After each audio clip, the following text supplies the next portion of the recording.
Hello guys, this is your friend and we are back with a new fanfic. Which is What If Naruto X Tayuya, The Melody of the Fox Part 1. And if you enjoy this fanfic then please press the like button and subscribe to my channel for more fanfic like this. And now let's start the fanfic. Fuck. Only a few hours ago, Tayuya and her team had been making a mad dash towards Orochimaru's lair to deliver Konoha's precious Uchiha. Only an hour ago, she'd been just about to kill the pineapple-headed Chunin of the leaf. That is until the sand bitch and her fucking weasel buried her under nearly an entire forest of trees. Fucking shit, this hurts. Tayuya smiled grimly despite her pain, almost expecting Jirobo to chide her for her foul language. They were all dead. Sakin, Ukin, Kitamura, Jirobo, Kimamuro, she'd felt it when each of them died. She didn't consider them friends, but they were all the foul-mouthed sound Nin had. All for the precious Uchiha. Faggot pretty boy, she muttered. Her eyelids felt heavy all of a sudden, and she knew she'd be joining her team shortly in hell. Too bad I have go out like a. Tayuya's eyes slid shut, ready to accept the cold embrace of death. Oi, Kakashi. Pakun glanced back to make sure his summoner was paying attention. The Junin was currently carrying Naruto on his back, followed by two Konoha medic nin. Naruto had failed to bring back his teammate, and his injuries were extensive, even for the demon vessel. Yes, Pakun. The summoned dog pointed a paw towards his right. There's someone still alive over there. Kakashi cast a lazy glance towards the dog. Is it one of ours? Pakun shook his head. I can't tell from here. We'll have to get closer. The copy nin shrugged. We should at least check it out. He motioned for the medic nin to follow him towards the scent.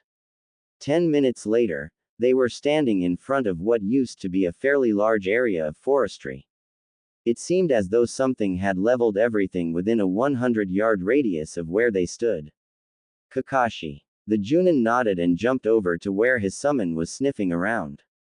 It's a girl. She was trapped under a large group of trees, one crushing her right arm, and several over her legs and torso. Kakashi crouched down next to Pakun. She's with the sound. Her clothes are similar to the ones Orochimaru wore when he attacked the village. The dog grunted. So do we just leave her here? No, let's take her in. Maybe Ibiki can get something out of her about Orochimaru's next move. He trailed a lazy eye over the fallen trees. Everyone stand back. He handed Naruto to one of the medic nin and made a few hand seals. Reikiri. The Junin yelled, thrusting his chakra-infused palm into the trees. They were quickly split and tossed aside, allowing them to reach the fallen kunoichi. One of the medic nin performed a quick examination on the unconscious girl. She's still alive, but we have to hurry up and get her back to Konoha. There's not much we can do for her here. Sighing loudly, Kakashi picked the girl up bridal style. Let's go. It's freaking cold in here. That's the first thought that went through Uzumaki Naruto's head as he awoke from his slumber.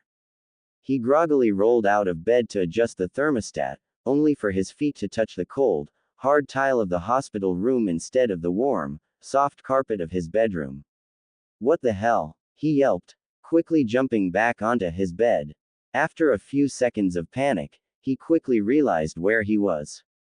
White, impersonal ceilings. Check. Cold, hard tile floors. Check. The constant buzzing and whirring of hospital machinery. Check. He was in the Konoha General Hospital. The genin sighed and cautiously stepped back onto the floor. No use sticking around here, the bastard fox has already healed everything, he thought to himself. Naruto poked his head out of the door to see if anyone was around before stepping out of the room and making his way down the hall. Before he could reach the staircase that led to his freedom, a small cough was heard from behind him. He nervously turned around to see the Godime Hokage staring darkly down at him. Naruto-kun, what are you doing out of your room? She questioned in a falsely sweet voice. I was, gotta go. The genin yelled before attempting to dash down the stairs and out of the hospital. Unfortunately, he didn't count on a masked Anbu suddenly appearing in front of him and knocking him onto his backside. Tsunade grinned evilly before gripping the boy by the back of his hospital gown and dragging him down the hallway, in the opposite direction of his room. Naruto gulped nervously. Where are we going? Someplace where I can be sure you'll never escape. She answered with a small bit of evil joy in her voice. Stopping suddenly, she threw open the door to an Anbu-guarded room and tossed him inside. The Hokage then turned to the Anbu stationed at the door. Make sure he stays in this room unless I or Shizune say otherwise. Got it. The Anbu nodded as Tsunade turned on her heel and walked away. Have fun with your new roommate, Naruto. She yelled over her shoulder. The blonde grumbled as he picked himself off the floor. Damn hag, sticking me in a hospital room with.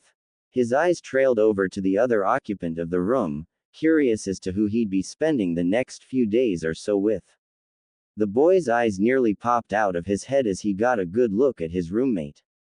Her long red hair was almost impossible to see under the bandages covering her head, and the large cast encasing her right arm and legs made her look almost like a mummy. However, it was hard to forget the scowl that seemed to permanently mar the girl's face.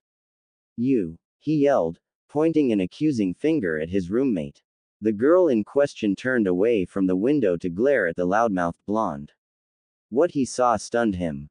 Her face was still scrunched up into a scowl, but it lacked any of the fire or malice that was present when they first met in the forest.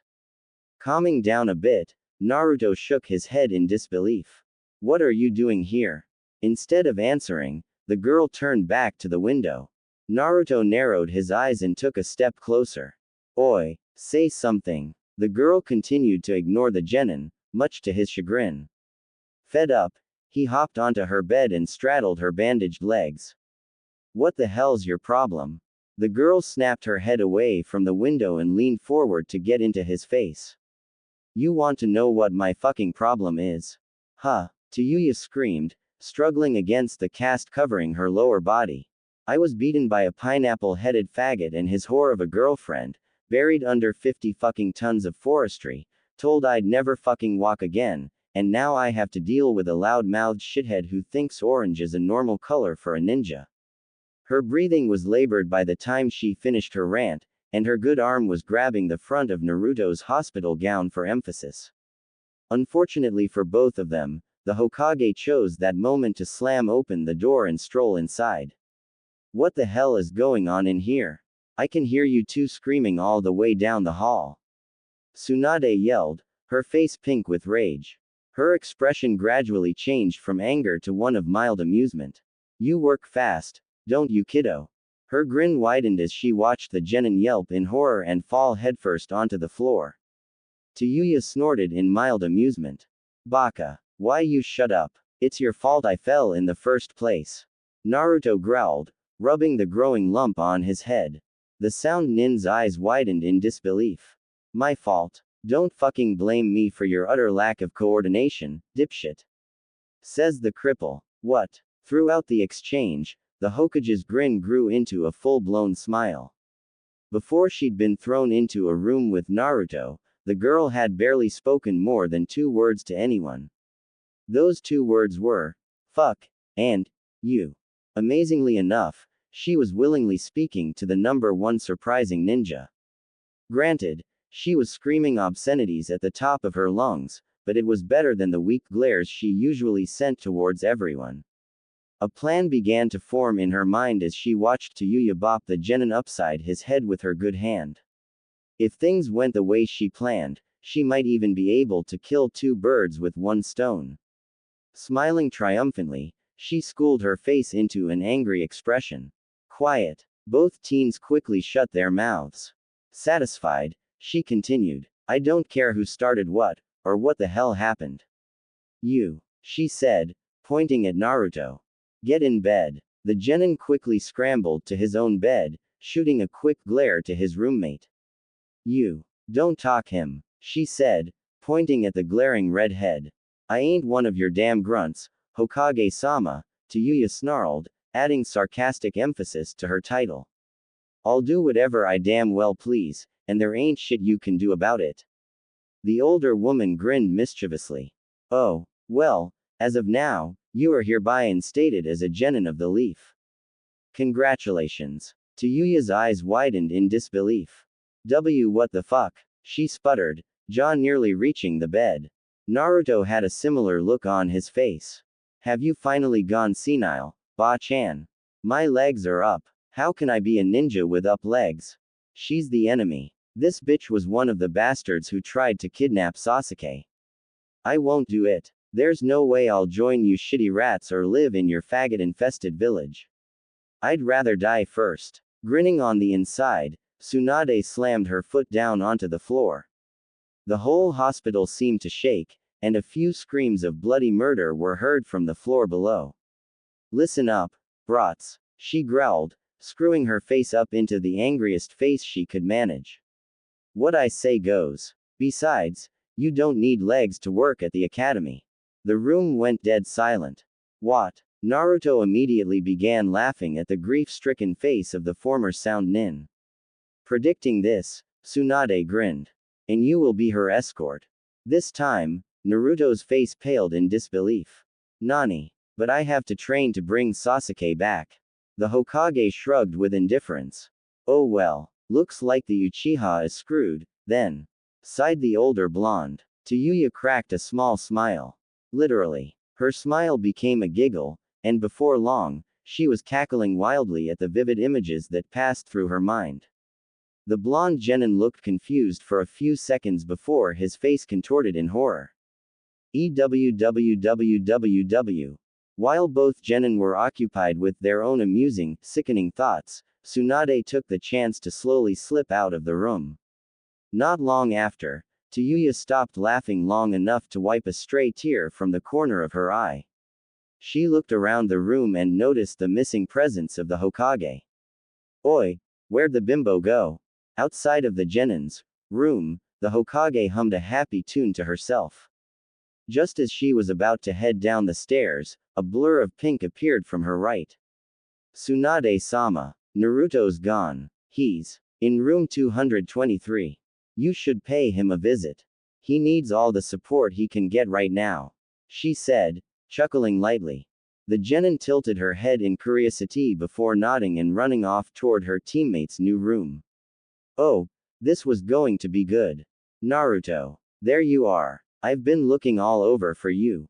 Sakura yelled, throwing the door open. Both occupants stared in surprise at the pink-haired genin. Sakura-chan. Naruto stammered, lowering his head to stare at his hands. He bit his lip before speaking again. I'm sorry. I didn't keep my promise. I couldn't bring Sasuke back. His teammate shook her head and smiled weakly. Don't worry about it, okay Naruto. Next time we'll do it together. Naruto snapped his head up in shock before a small smile stretched his way onto his face. Unfortunately, the moment was ruined by the other occupant of the small hospital room. PFF'd. There's no way you fuckwads could ever hope to match Orochimaru in battle. That bastard's freaking invincible. Sakura glared at the girl, just now noticing that there was someone else in the room with them. Oh, and how would you know that? Tayuya chuckled pitifully to herself. I used to say. Naruto sprang up and clamped his hand over the former sound nin's mouth.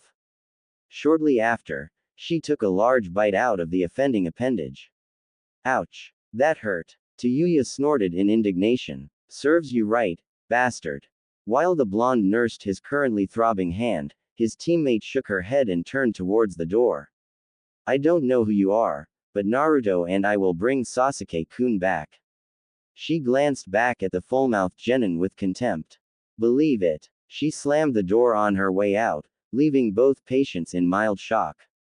Tayuya blinked a few times before turning back to the window. The sun would be setting soon, and she'd finally be able to get some sleep after a somewhat stressful day. Oi, of course, she spoke too soon. What the hell do you want? Naruto scratched the back of his head in embarrassment. In all of the chaos that had ensued within the last couple of hours, he'd forgotten to ask. What's your name? Tayuya narrowed her eyes. Why the fuck should I tell you? Hey, I don't care either, but if I'm going to be wheeling you around all day, I'd at least like to know the name of the person who's stopping me from training. Tayuya snorted and turned back towards the window. After a few seconds of silence, she glanced at him out of the corner of her eye. Tayuya. The blonde genin smirked a bit at his roommate. Uzumaki Naruto. The man who's going to become the Hokage. Tsunade sat at her desk, furiously signing and stamping her approval on a large stack of forms sitting on the edge of her desk. It was well past 10, and she'd usually be passed out in a drunken stupor by now.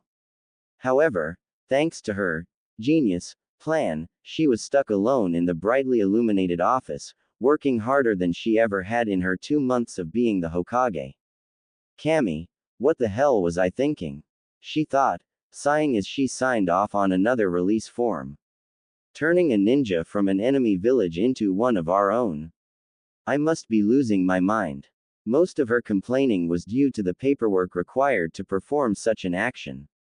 Not only did she have to instate Tuya as a genin of the Leaf, but she also had to drop all charges against her for the attempted kidnap of Sasuke and the assisted murder of the Sandaime Hokage. She could only hope that the council would see her reasoning. Surely a ninja of the Leaf would give up information if their home was in danger of attack, right? Pairing the girl up with Naruto would only speed up the process. He had a certain knack for getting people to see things his way. Tsunade-sama, I thought you finished all of your paperwork for the week. Shizune asked, startling the older woman out of her thoughts. Oh, just catching up on a few things I missed last week. Go on home, I'll be there soon. Shizune narrowed her eyes suspiciously at the Godime Hokage. She never willingly did paperwork, and judging by her disheveled appearance, she'd be working for Kami knows how long. Shuffling closer to her mentor, she attempted to take a look at the large stack of papers strewn about on the large oak desk. What's this? You're adding a new ninja to the ranks. Who? She asked, trying to read the name haphazardly scribbled on the form. Her eyes widened in disbelief as she realized who it was. Tsunade-sama, you can't be serious. Are you aware of what you're trying to do? The Hokage rubbed her temples, absent-mindedly reaching for her hidden bottle of sake. Yes, I'm serious, and yes, I know what I'm doing. You have to trust me. Her apprentice stared at her with doubt. Sighing, she continued, I paired her up with Naruto-kun. You've seen what he can do for people. I doubt this girl will be any different. She knows the location, layout, and overall population of the Sound Village, how strong their shinobi as a whole are, and maybe even what Orochimaru has planned in the near future. Can we really afford to pass this chance up? Shizune hung her head in defeat. I guess not. I still don't like it, though. What if it doesn't work? What if she hurts Naruto-kun in the process? Tsunade waved her hand dismissively. It was just like her apprentice to look for the bad in everything. Don't be so pessimistic. Everything will work out in the end, you'll see. The young medic nin bit her lip in worry. I hope you're right, Tsunade-sama. Naruto. A young man poked his head into the room. A large scar was visible across his nose, and his long brown hair was bound into a tight ponytail on the top of his head.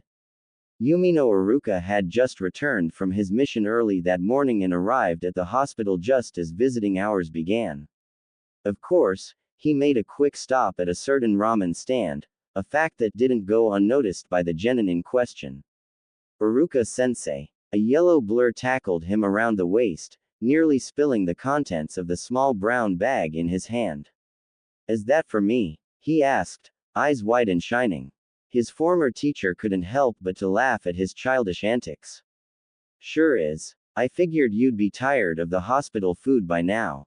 Though it's gotten better since Tsunade-sama arrived, it still has a slightly chalky taste. A snort was heard from the other side of the hospital curtain. You can say that again. Iruka lifted an eyebrow in confusion. Naruto, you have a roommate.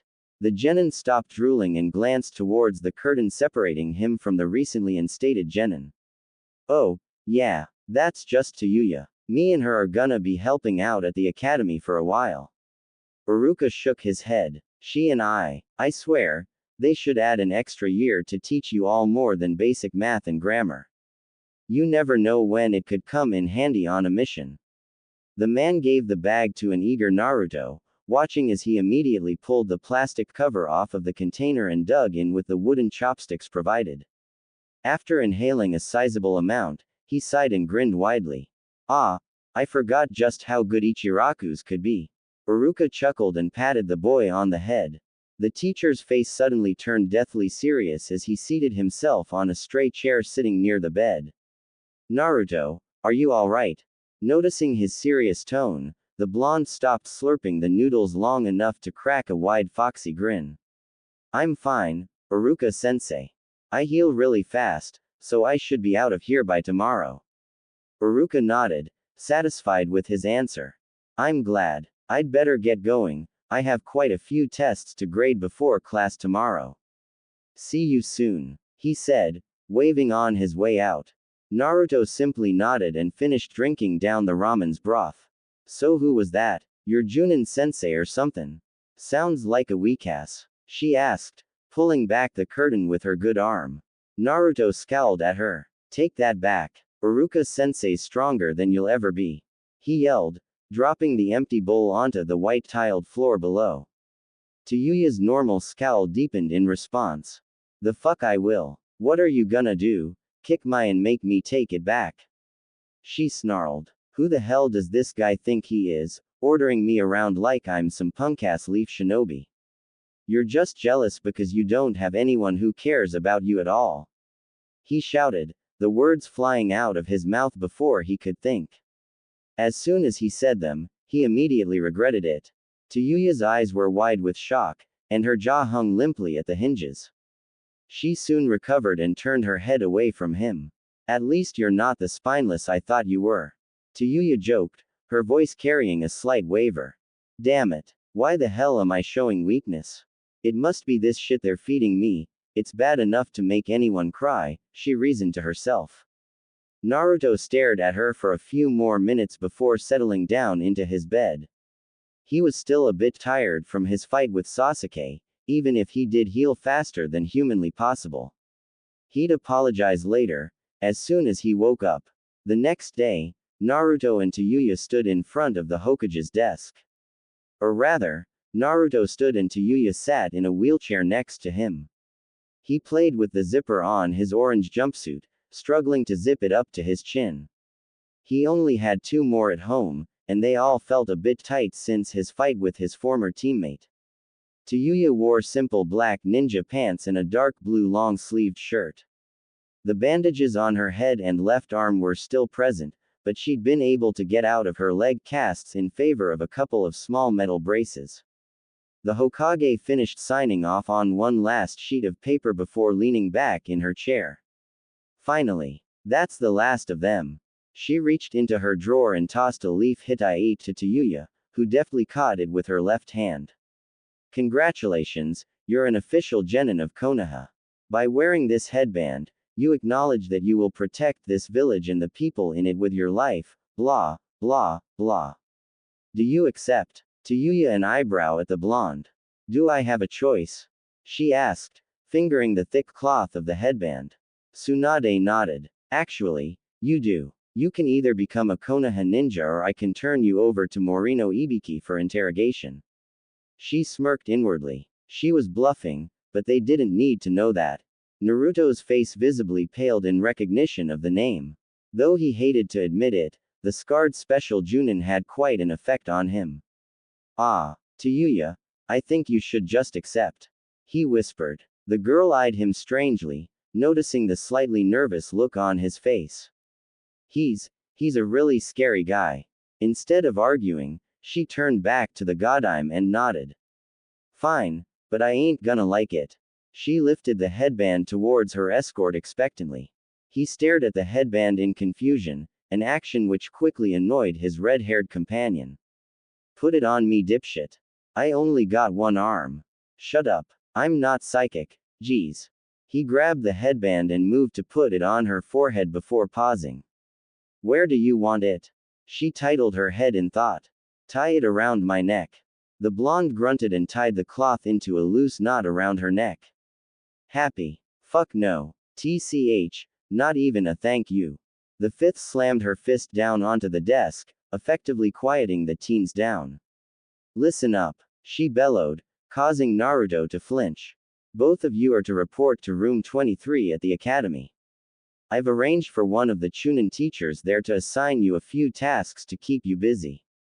Tayuya frowned deeply in response. Yeah, one problem, Blondie. My legs don't work. Tsunade smirked. I've informed them of your condition, so whatever they set up won't require a whole lot of movement. If there's nothing else, get out of my sight. She drawled, waving them off. Grudgingly, Naruto grabbed the handles of his new teammate's wheelchair and began to push her towards the door. He accidentally pushed her legs into the door frame, earning himself a hard elbow in the side. Watch where you're going, dipshit. Yes, Tayuya shut up and push. Lucky for her, neither of the genin turned around to see the mile-wide grin Tsunade had on her face. Part 1 of Operation Skin Orochimaru's Scrawny, complete. They were everywhere. Laughing, taunting, torturing. Little horns protruded from their large melon-shaped heads, and large globs of blood clung to their faces as if they had just eaten 20 shinobi alive right before they had arrived. At least that's what Tayuya saw when nearly a dozen kindergartners swarmed her as soon she had appeared through the door of room 23. Read us a story. Wanna play dress up? Hey, what's wrong with your legs? Can I sit in your lap? Is he your boyfriend? Tayuya sat mortified amongst the large group of 5-year-olds. When the Hokage mentioned they would be working at the academy, she assumed they would be filing papers or showing 10-year-olds how to throw a kunai. Never in a million years would she have expected something as inhumane as this. She glanced up at Naruto and was glad to see that he was equally shocked. At least she could be sure that he wasn't in on this. The Chunin who had shown them the room snickered slightly at their expressions before turning and making a mad dash down the hallway. Have fun. They really like stories, he yelled over his shoulder, turning a corner at record-breaking speed. That has to be some kind of escape jutsu. Naruto thought as he watched the shinobi flee from the classroom. A slight tug of his pants snapped him from his thoughts. Nay, Oni-chan, are you our new sensei? The genin glanced down to see a sickly brown-haired boy staring up at him with large, hopeful eyes. Why yes.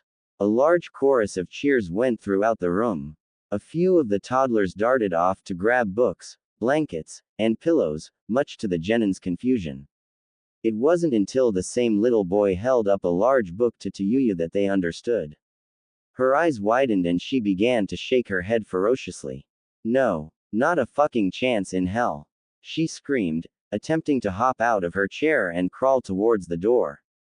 Unfortunately, a little girl had somehow made her way into the genin's lap, foiling her escape plan. Her escort snickered and waved an admonishing finger in front of her face. Watch your language, Tayuya-sensei. There are children in the room. She growled and practically snatched the book from the little boy, only further amusing the blonde, who was suspiciously 3 steps closer to the door. Tayuya narrowed her eyes and smirked. Where are you going, Naruto-sensei? I'm going to need someone to turn the pages for me. I only have one arm, after all. She asked in a sickeningly sweet voice, using his own sarcasm against him. Realizing he'd been caught, Naruto groaned and sat down in the empty chair closest to her. Grinning to herself at the small victory, she turned to read the title of the book in her hand. The Princess and the Fox. The girl glanced up to see that every set of eyes in the classroom was watching her intently. Though it was a little unnerving, she was happy to see that they were at least being quiet. When they were quiet, she didn't have the incredibly powerful urge to roast them over a large flaming pit of charcoal. Alive. Naruto reached over and turned the cover so that she could continue. Once upon a time, there was a princess who lived in a beautiful castle. Many of the animals loved her, but none of them loved her more than her friend the fox. She picked the book up to show the children the pictures before turning to the next page herself. Hey, You don't need me to turn the pages for you. Naruto yelped, shooting up from his chair. Tayuya grinned. Deception is one of the tricks to being a ninja, isn't it? Now sit down and let me continue. Looking back down at the book, she continued. One day, the princess decided to visit her friend the wizard. The girl glanced up to make sure that Naruto was still in the room. She noticed with some surprise that he wasn't in his seat anymore. He was sitting on the large blanket with the toddlers, a few of them leaning against him as they listened to the story. What happened next, Tayuya-sensei? The girl in her lap asked, snuggling back against her. What the fuck? The genin asked herself, blinking in surprise at the foreign feeling. Deciding it wasn't completely uncomfortable, she continued on with the story. The forest was thick and dangerous, with giant weasels, frogs, and snakes at every turn. But the princess wasn't afraid. She knew her friend the fox was watching her. Tayuya snorted. Who writes this shit? After walking for a while, she came upon a giant white snake.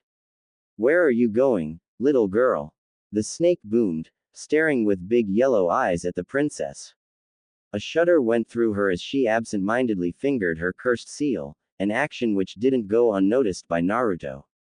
But the princess wasn't afraid. She knew her friend the fox was watching her. The princess stood up straight and looked the snake in the eye. I'm going to visit my friend the wizard, Orochi-san, she said, unaware that she was being hypnotized by the snake's big yellow eyes. A gasp went through the crowd of toddlers, the loudest of all coming from her escort. She fought to keep a smirk from breaking out onto her face at their expressions. Even she had to admit that she was really starting to enjoy having all of the attention focused on herself for once. The big white snake smiled evilly and slithered his way over to the princess. Well, princess, the snake hissed, wrapping himself around her. Allow me to escort you there. With the princess wrapped in his slimy skin, the big white snake headed for his lair. Just as he was about to enter his home, a golden fox appeared in. Tayuya trailed off, glancing up at the clock. That's the end of story time. The children all stared at her in disbelief. Nani, you can't just end it there. What happened to the princess? Did the giant snake eat her? Come on Tayuya-sensei, finish the story. Tayuya grinned maliciously to herself. Though it wasn't quite as entertaining as watching the little demons roast, it would have to do. For now, Naruto stood up and grinned. She's right, guys. It's snack time. Their disappointment forgotten, the toddlers all hopped up and ran to their little plastic tables and chairs.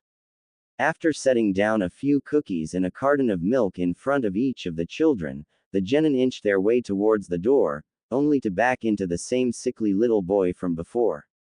His eyes were wide and his lips were puffed up into a small pout. You'll come back and finish the story, won't you Tayuya-sensei? The girl blinked and forced a small smile onto her face. Sure, Jin. Jin. Seemingly satisfied, the boy bounced off towards the others. Not wanting to risk being stopped again, Naruto grabbed her wheelchair and practically raced down the hall and out of the academy, not stopping until he was well into the residential district of Konoha. After receiving another sharp jab in the ribs from Tayuya, he finally slowed his pace down to a walk. So, did you enjoy Storytime? Naruto asked, stepping back far enough to avoid another jab from the irate redhead. What the fuck do you think, Blondie? Those little almost drove me mad. Looked like you were getting into it to me. I was not. Are you sure, princess? He asked, imitating a voice she'd done previously. The girl blushed and stared forward. Just shut up and push, dipshit. The blonde genin laughed and continued on down the street. They walked on in silence until she cleared her throat. Hey, Naruto. I wanted to apologize. For the shit I said about your teacher yesterday. Naruto blinked in surprise. He'd only known her for a couple of days, but he didn't think the word, apologize, was even in her vocabulary. Oh, he scratched the back of his head sheepishly. Well, I have to say I'm sorry for what I said yesterday. It wasn't right. She nodded and shrugged. Fine, we're even then. Don't get all sentimental and shit on me. So where the hell are we going now? Well, you're going back to the hospital. I'm going to train so that I can bring Sasuke back. What? Oh, fuck no. You're taking me with you. He stopped in surprise. Nani? For what? You'll just get in my way. There ain't no way in hell I'm gonna stay cooped up in that shithole of a hospital all day while you get to run around in the sun. By this time, a small crowd of civilians had gathered around the teens, whispering amongst themselves. And just what the fuck are you looking at? The crowd quickly dispersed, though there was no shortage of glares or snide comments thrown her way. Geez, you guys are making a scene. A lazy voice said from behind them. Naruto turned in surprise. Shikamaru. How's Choji, Neji, Kiba, Lee? He asked, reprimanding himself for not asking about them earlier. Though, he couldn't be blamed when all of his thoughts were focused on his temporary teammate and Sasuke. They're all fine. Choji and Neji got the worst of it, though. He said, grimacing slightly. It wasn't your fault. You did the best you could. Shikamaru nodded and glanced at the girl currently glaring at him from her wheelchair. Oi, you lived, huh? I have to admit, I'm more than a little surprised. I didn't think anyone could survive a blast like that. Tayuya glowered dangerously at the Chunin. I ain't weak like you shitty leaf ninja. But aren't you one too? He asked, taking notice of her headband. How did you become a leaf ninja anyway? TCH, easy. You faggots are so fucking weak that the Hokage herself had me instated to help you all out. Watch your back, bitch, 'cause I'm coming for your. She smirked up at him, practically daring him to reply. Even though you can't use your legs. Right. He continued on past Naruto and a fuming Tayuya. Later, Naruto, troublesome woman. Naruto snickered at her expression. He's right, you know. You can't use your legs. Back to the hospital. Fuck you. Naruto took a deep breath, focusing himself on the log in front of him. It slowly began to distort and shape into Orochimaru, the perfect target to take his anger out on. Lashing out with right hook, he rolled to his left and followed it up with a perfectly executed roundhouse. He then flipped over his target and gave it a strong donkey kick. The wood splintered slightly under the pressure, much to his delight. Punching the log a dozen times in succession, he performed a perfect back handspring and landed 30 feet away, taking deep breaths of air. All of this happened in a span of around 5 seconds. You suck. A voice yelled from behind him. The blonde turned around and flipped the person off. Shut up. Can't you see I'm training? Oh, is that what you're doing? I thought you were doing the fucking chicken dance or something. Naruto's eye twitched in anger. He was already regretting not leaving her at the hospital. Okay, Tayuya-sensei, why don't you give me a few pointers? He snapped his fingers in mock realization. Ooh, that's right. You can't because you're stuck in a fucking wheelchair. Naruto yelled, feeling a bit of the Kyuubi's chakra trying to slip out of him. Tayuya blinked. Just when she thought he was incapable of getting truly upset, he pulls a stunt like this. Strangely enough, she didn't get the smug satisfaction she usually got from making others angry. In fact, she felt slightly hurt. What the hell am I thinking? I've been trying to do this all along. It must be something in the food. Those bitches are trying to turn me into one of them. Well, excuse me for trying to help your no talent out. This time, Naruto blinked. She actually wanted to help. He felt the small amount of sinister chakra quickly drain from his system. You want to help me? Why? Tayuya again rubbed at the cursed seal on her neck, keeping her eyes low. I want to pay that bastard back for his gift. Since I can't fuck him up myself, what better way than to have an indirect hand in training the who knocks him off? His eyes widened in disbelief. All this time, he thought she wanted to go back to the Sound and Orochimaru. Perhaps he wasn't the only surprising ninja in this village anymore. Did you accept it willingly? She snorted and narrowed her eyes. Yeah, but when I did, he only me two things. One, that it would exponentially increase my chakra, And 2, that it only had a 1 in 10 survival rate. He didn't mention all of the bad things that came along with it. A sudden realization came to Naruto. If Tayuya had a cursed seal like Sasuke, she could help him study his weaknesses for when it was time to bring him back. Bad things. Like what? The girl looked thoughtful for a few minutes. Well, for one thing, Orochimaru can pretty much control us if he wants to. Through our seals, the bastard can inflict an inhumane amount of pain on our entire nervous system. He can also stop us from using it altogether. She glanced up at him, only to find that he was practically raping her personal space. Gah, what the hell are you doing? He blinked and leaned back. What do you mean? I was just looking at your cursed seal. Just go over there so I can help you train. She yelled, pointing at the field in front of them. Just as he was about to walk away, she grabbed his arm. Wait. He looked back at her curiously. What? Can you take me out of this chair? It's hard as fuck, she asked, a light scowl marring her face.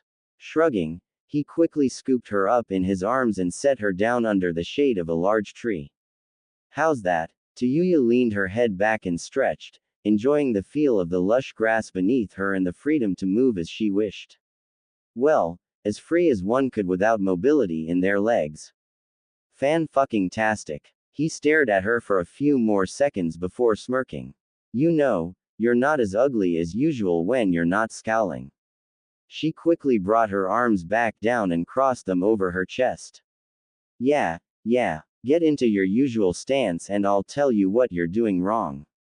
He nodded and happily settled himself into a stance that one of the academy instructors taught him before he became a genin. Is that your stance? She asked after he stopped moving. Yeah, the girl smirked, then grinned, then chuckled, and before long, she was full on guffawing. Tears gathered at the corners of her eyes as she began to choke on her own spittle. What the hell is that? Whoever taught you that shit was trying to get you killed. She screamed in mirth. Naruto's eyes dimmed as his arms slowly lowered to his sides. Her laughter immediately quieted down as she noticed a drastic change in his usual somewhat cheerful expression. Goddamn, you act like I ripped your balls off or something. I was just kidding about the trying to get you killed part. I'm sure they just didn't know what they were doing. His eyes hardened in anger. No, I think they knew exactly what they were doing. Tuya almost gasped. Almost. She couldn't believe that a teacher would purposely sabotage one of their students, no matter how annoying or dim-witted he was. What amazed her even more was that his Junin sensei or precious Iruka sensei didn't think to at least teach him the most basic of taijutsu stances. Even if she was just using him to take out Orochimaru, she didn't want her weapon to be in low spirits all the time. It made her feel bad about her own problems. Clearing her throat, she put on her smile and pointed forcefully at her escort. Stop looking like the pitiful brat you are and get back into that stance. I'll tell you what to do from there. She thought she saw a spark appear in his eyes as he immediately straightened up, albeit a little less sure of himself. First of all, your weight should be on your back leg good. Now, turn your front foot in a bit to give yourself more balance. Doesn't that feel better? You'll be able to move much more efficiently like that. He looked over his shoulder and smirked.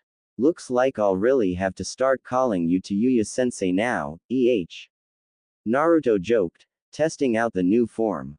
He had to admit that it felt much more natural than the one Mizuki taught him.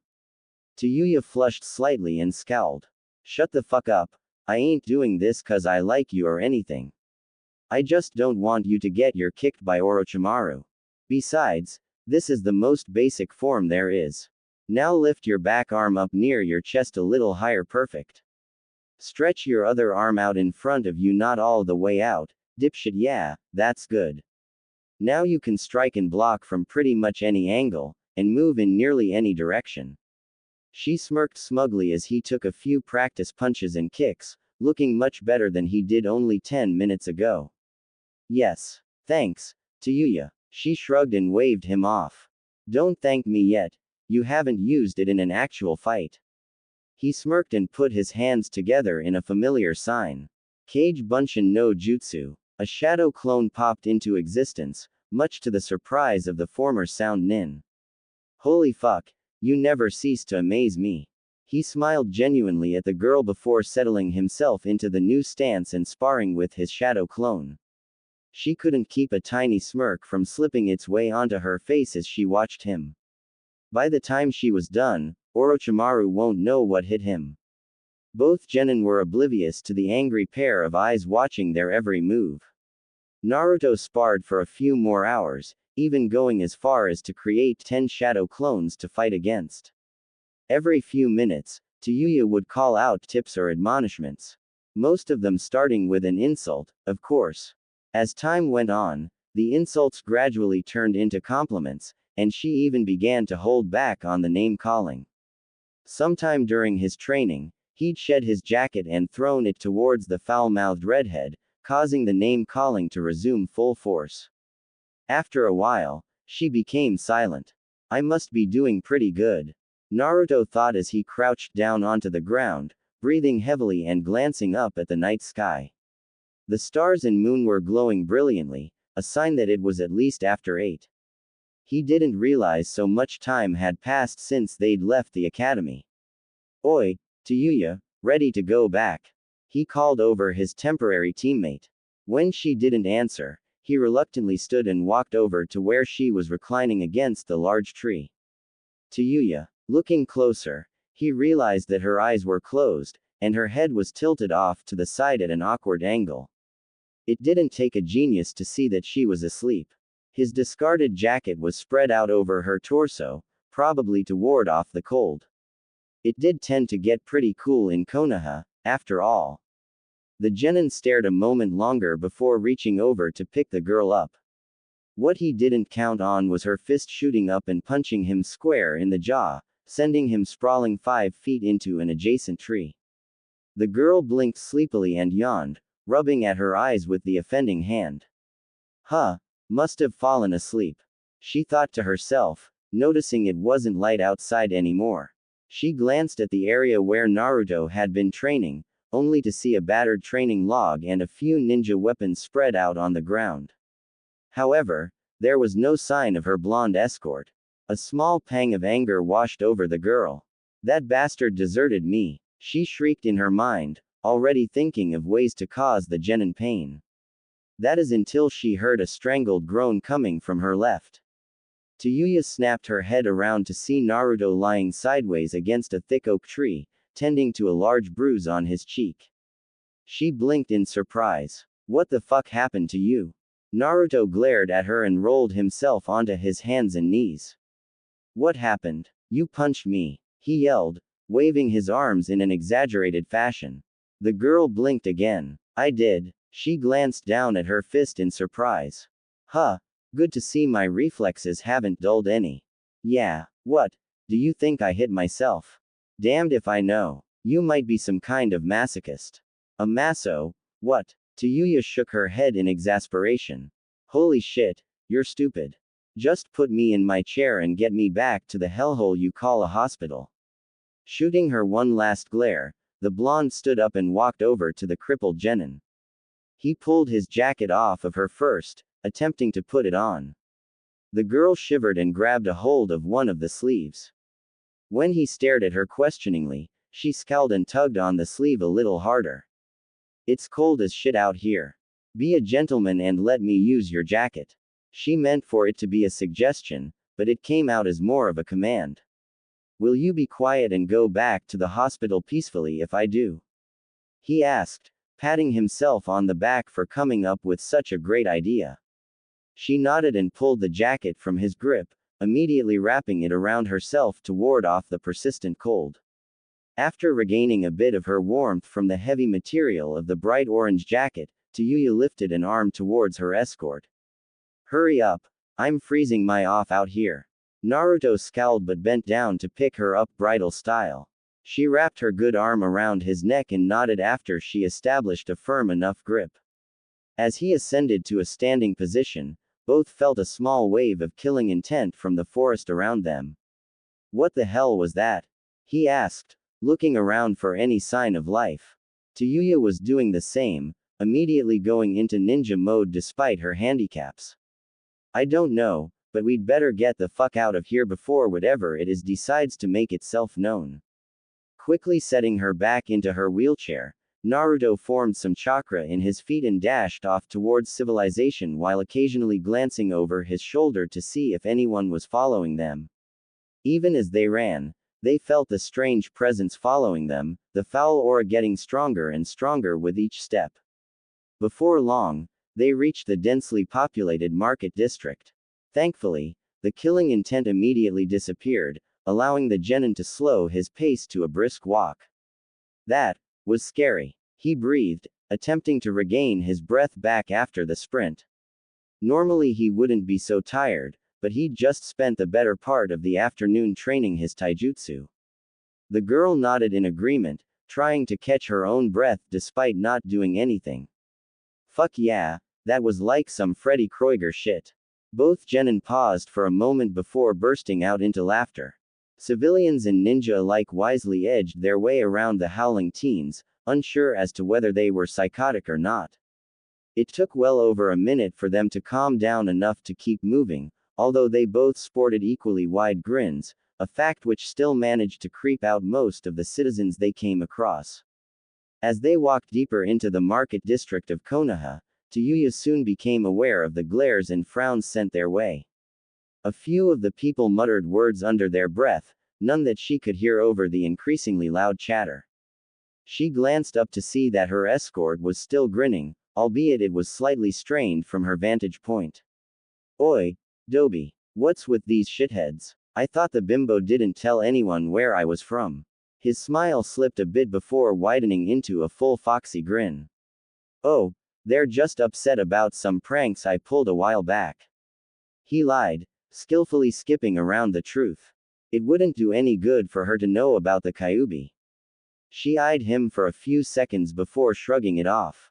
It wasn't her job to cross-examine the boy. You must have pulled some fucking good ones, 'cause they look angry enough to slit your throat in your sleep or something. Naruto made an abrupt stop, nearly throwing the girl from her wheelchair. Her statement brought back some painful memories from his childhood. I thought you were supposed to be quiet, he said, his voice deathly cold. Tayuya looked taken aback at his sudden change in emotion. What the shit? Is he bipolar? She wondered, taking note of his dejected expression. Her face soon deepened into a scowl as she turned around and faced forward again. What the hell did she care? It wasn't her fault the bastard had deep-seated problems. He soon began pushing her towards the hospital, though at a much quicker pace than they'd been traveling at before. 5 minutes later, they arrived at the door to room 223. Even as he lifted her frail body onto the hospital bed, they didn't speak. He stared at her prone form for a few seconds, watching how the moonlight illuminated her features as she glared out of the window to her right. Naruto walked back to the doorway in silence, opening the door with a soft click. I'm sorry, he whispered, much to the girl's surprise. She snapped her head around to reply, but found that he'd already disappeared down the hallway. The smallest of smirks made its way onto her face. Idiot. Gah. A feminine voice yelled while tossing papers into the air. Where is it? Where? The fifth Hokage was currently tearing her office apart, looking for her last bottle of sake. She knew she had another bottle left, she'd just restocked her secret stash yesterday. A perverted chuckle resounded in the nearly empty room. Lose something, Tsunade. The woman in question clenched her fists a few times to get rid of the stress that was steadily building up in her system. Turning to the window, she forced an angry grin onto her face. You wouldn't happen to know where my last bottle of sake went, would you, Jiraiya? Jiraiya chuckled and took a swig from the bottle resting in his hand. Giving her a cheeky grin, he shook his head. Nope, not a clue. That was it. With a blood-curdling scream, the Godime launched herself at her former teammate, fully intending to rip his spine from his body. The Sanin deftly dodged her advances with a leering grin. My, Tsunade Heim. I knew you wanted me, but this is a bit desperate, even for you. She took a few deep breaths to calm herself down. How the hell did you slip past all of the Anbu guards? The toad hermit rolled his eyes. Those guys. PFF'd. They don't call me a legendary Sanin for nothing, you know. He said with a wave of his hand. She sighed in exasperation. What do you want? His expression immediately became serious, a sure sign that this was important. Dear Kami, she wished she had her sake. It's about Naruto. Tsunade groaned in response. Akatsuki? She asked, hoping against hope that it was something smaller. Much to her chagrin, he nodded. Yeah, judging from the information I received on my spy network, they're going to start moving in 3 years. As you know, Itachi and Kisame are quite powerful S-rank Nukenin. I wouldn't stand a chance against both of them while trying to protect the kid at the same time. Tsunade sighed and buried her face into her hands. That's not it. I can tell. Even though he knew she couldn't see it, he shook his head and sighed. Not only are Akatsuki planning on kidnapping Naruto, but there is a rumor going around that Orochimaru's cooking up a war against Konoha right after he transfers to Sasuke's body. Iwa and Kumo are also rumored to be in on this war. They both have large grudges against Konoha, you know. Tsunade groaned loudly, desperately wishing she had even a sip of sake. So what is it that you want? She asked, not moving from her position. I want to take Naruto on a training trip for 3 years. I'll teach him how to use the Kyuubi's chakra effectively, and also a few other things like tracking and battle strategy. This way, he'll be able to defend himself against Akatsuki's attacks and possibly be a defining factor in the war with Otogaker. No. Jiraiya nearly fell from his perch on the windowsill. No. Why the hell not? Have you been listening to the things I've been telling you for the past 5 minutes? She lifted her head to glare pitifully at her teammate. I need him here to gather information on Orochimaru from a former sound nin. He frowned deeply in response. Just turn the bastard over to Ibiki. You know how good he is at interrogation. It is of the utmost importance that I teach Naruto everything he needs to know before the Akatsuki decide to move. It's complicated. I can't just turn her over to Ibiki, it wouldn't work. Jiraiya's eyes suddenly got a knowing twinkle. Realizing that she'd said too much, the godime hung her head. He chuckled loudly and hopped down into the room. Dear Tsunade Haim, what have I told you about meddling? Shut up. If it's that important to you, why don't I bring her along? You can assign a Junin to keep an eye on her while I train Naruto. She groaned for the second time that night. That won't work either. 1. The girl can't walk. The bones in her legs are far too damaged for me to do anything about it, and nothing short of regeneration will fix them. 2. There isn't a Junin on the force who would take this job that I can afford to let go. Jiraiya frowned in thought. You know, now that I think about, this could really work out for the best. If Naruto is able to get the information from the girl before the 3 years are up, we could attack Orochimaru before he transfers to Sasuke and attacks us. By that time, Naruto will be plenty strong enough to take on Akatsuki and Sasuke. I'm a genius. Tsunade blinked in frustration. Did you not just hear a word I said? The girl cannot walk. She will never walk, she said, speaking in a voice she'd use as if she were talking to a toddler. And there isn't a Junin on the force who I can afford to let go. Must I repeat it again, Baka? The man chuckled and waved his hand. So her bones are practically dust. Big deal, he said, shrugging his shoulders. Tell me Tsunade, how does your Genesis rebirth technique work? Tsunade stared at him as if he'd grown a third head. You should remember, you helped me make it. By releasing the chakra stored up in my forehead seal, I can instantly heal all of my wounds and even regrow limbs and organs if I need. At this point her eyes widened in realization. She jumped to her feet and began to pace around the office, arms flailing around in excitement. That's it. If we can recreate the same technique on Tayuya, she'll easily be able to restore her bones to their previous state. Jiraiya, you're a genius. He smiled and nodded in agreement. I know, you don't have to tell me. After her initial excitement wore off, she immediately slouched back onto her desk. But how will it work? We don't have the time for her to build up the chakra on her own, and neither of us has enough chakra to force into the seal ourselves. Hell, we don't even know how to cancel the technique after the required healing is complete. Jiraiya grinned as if expecting this response. Are you forgetting who I am? Besides the #1 super pervert of Konoha, I am also a master of seals. I'm much more experienced than I was when we created your technique, Tsunade Heim. Give me a week and I'll cook something up. As for the required chakra, I happen to know a certain genin who has more chakra than an entire Anbu squad. She smirked. You really are a genius, you know that. The hermit flashed her one of the true smiles he reserved for those closest to him. I know, dear, I know. Now, you'll have to find a Junin on your own Tsunade Heim, but you can leave the seals to me. Noticing that she was lost in her own thoughts, he snuck up behind the slug Sanin and quickly groped her. Ah, still as lovely as I remember. He sighed before slipping out of the window. It wasn't until 5 minutes later that the Hokage realized what he had done. Jiraiya. 10:59. Worthy is he. Tayuya glanced at the clock again, sighing wearily to herself. Here she was, dressed and ready to go, and he was nearly half an hour late. Not that she was in any hurry to go on a cross-village journey to the academy with the blonde idiot. No, she simply wanted to get out of this cold, impersonal room and out into the warm air of Konoha. Her eyes darkened slightly as she remembered the small spat they'd had last night. She was starting to believe that he wasn't even going to show, something that strangely upset her. I don't even know what the hell he was so angry about, she thought, remembering the extremely cold voice he had regarded her with.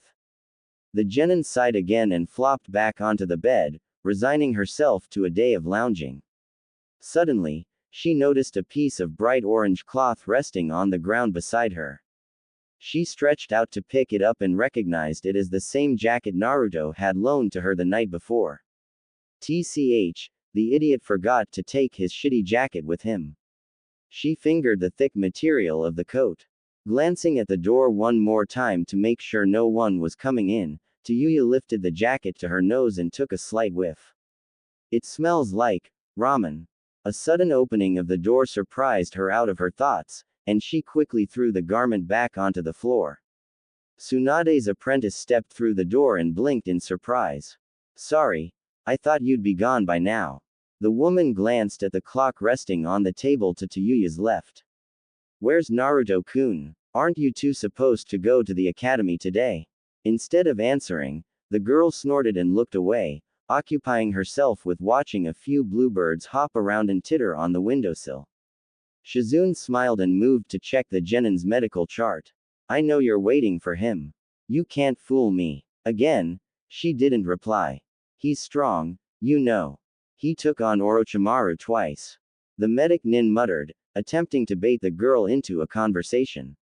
She still had her suspicions about the former sound nin after all. TCH, yeah right. The older woman smirked behind the chart. Hook, line, and sinker. Oh, it's true. Once during the Chunin exams, and once when he accompanied Jiraiya-sama to find the Hokage. By this time, she had the genin's full attention. Yep, he even learned one of the fourth's legendary techniques in only a week. Okay, so she was stretching it a bit. He'd actually only learned the last step in a week, and required the use of a clone to execute it. But she didn't need to know that. Tayuya on the other hand was floored. She wasn't from Konoha, but she'd definitely heard of the fourth Hokage. It was hard not to hear about a man who killed over 1,000 Iwakager ninja in under 10 minutes.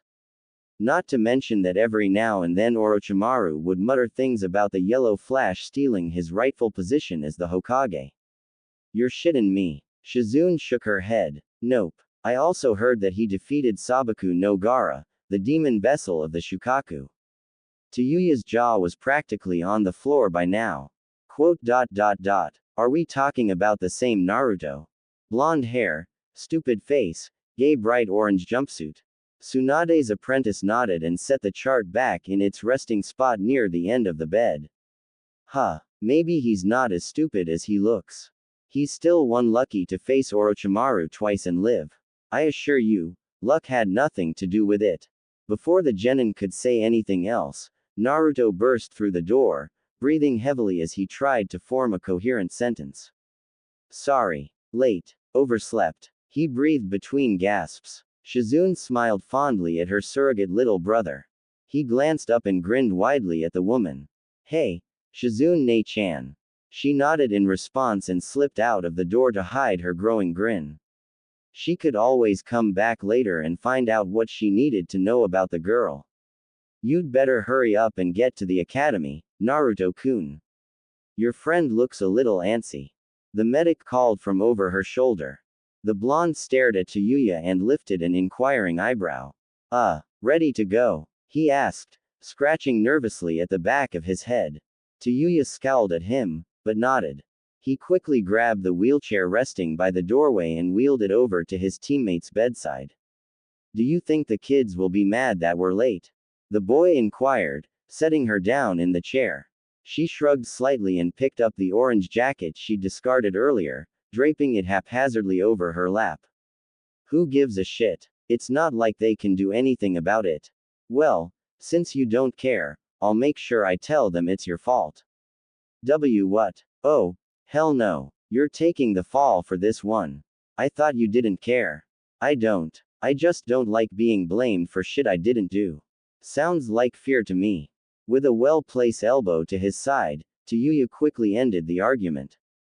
She frowned and pointed towards the door.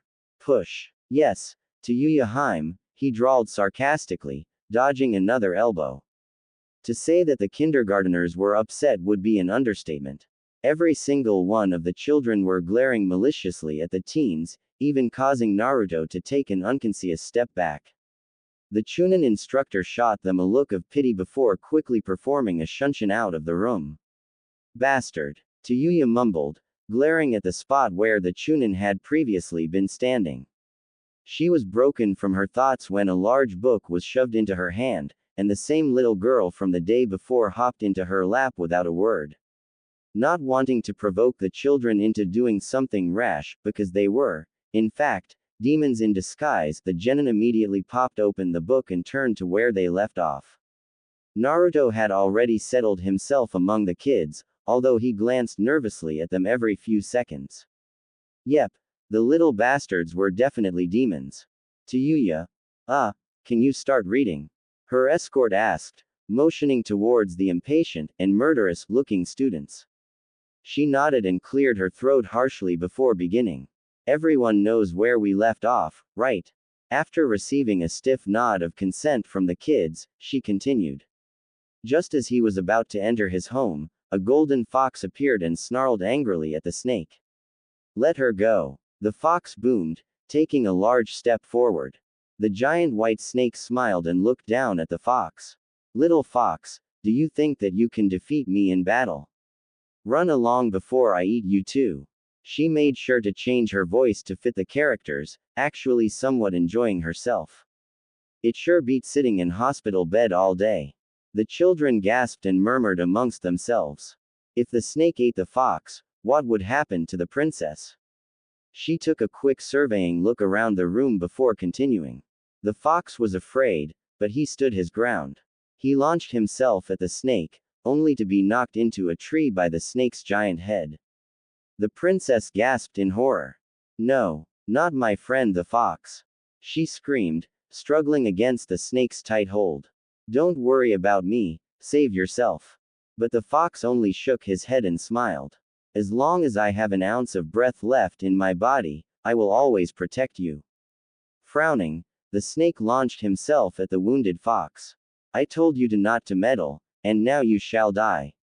Tayuya glanced up at the clock and grinned evilly to herself.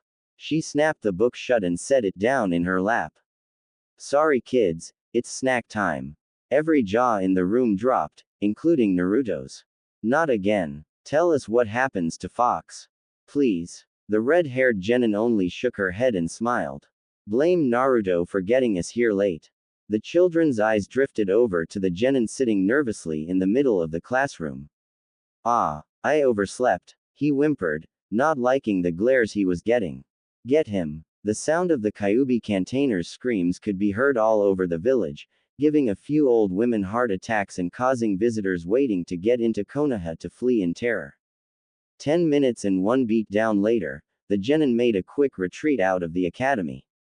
Ow! Who knew kids that small could hit that hard? Naruto asked, rubbing at a bruise on his cheek. Thankfully, he'd managed to protect his more sensitive areas from the irate kindergarteners. Tayuya snorted. Serves you right for being late, bastard. He grunted in response. They walked along in silence, a fact which didn't go unnoticed by the redhead. Unable to suppress her curiosity, she glanced up at Naruto. Amazingly enough, all of his bruises and cuts had already healed from his earlier beatdown. Holy shit, no wonder he survived after facing Orochimaru. Her eyes traveled from his injuries to his deep, cerulean eyes. While he was certainly aware of what was going on around him, his mind was quite obviously somewhere else. She could see the faraway look in his eyes, and couldn't help but wonder what he was thinking about.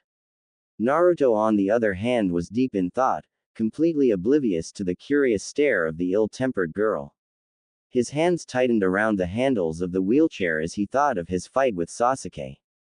He hadn't had much time to think about it, only briefly reflecting on his feelings before falling asleep or while training. However, Sasuke's words constantly reverberated in his head. You are my closest friend, Naruto. And that is why I must kill you. It just didn't make any sense. Why would he want to kill his closest friend? His blank gaze hardened slightly as he thought about his training. While he would try his hardest to become strong, it was hard to deny the cold hard fact that he would never be able to match Sasuke if they met again. The bastard was getting training from the legendary Sanin, after all. For the first time since he became a genin, Naruto felt weak. Tayuya was getting a kick out of the emotions playing over his face. First, he looked angry, then sad, then confused, then angry again before his face finally settled on depressed. She sighed and rolled her eyes in disgust. The idiot was probably thinking about Sasuke again. An odd feeling of jealousy resounded in her heart. If there was one thing she hated in life, it was being overlooked. Orochimaru had done it plenty of times with issues regarding the Sound 5, especially when it came to Kimimuro. After he'd arrived, her leader couldn't stop talking about how great his bloodline limit was, or how easily he would crush Konoha when the time came. Hell, if the bastard hadn't fallen ill before Orochimaru could transfer into his body, she doubted the snake would have given her any decent training at all. She'd be damned if Naruto overlooked her in favor of the faggot Uchiha. Oi, shithead, wake up. A few of the older villagers stared in shock at the girl's random outburst, appalled that the new generation of ninja had such filthy mouths. Much to her chagrin, the boy made no movement to show that he'd heard her. She scowled in annoyance. How dare he ignore her? Using all of her strength, she launched an elbow straight into his unsuspecting gut. Ouch. What the hell, Tayuya? He yelled, rubbing at his stomach. She noticed with some satisfaction that the pain didn't seem to disappear as quickly as it did when their temporary students beat him up.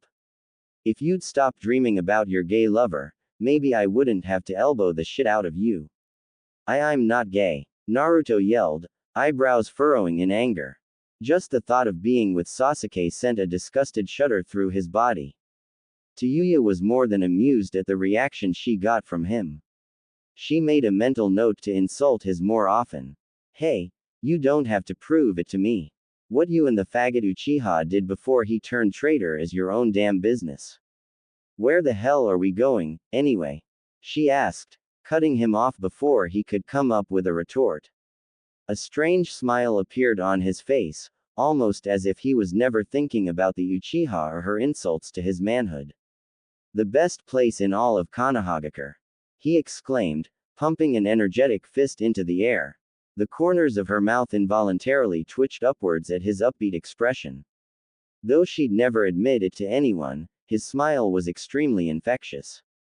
When Naruto said he was taking her to the best place in all of Konoha, she thought he was taking her somewhere truly magical.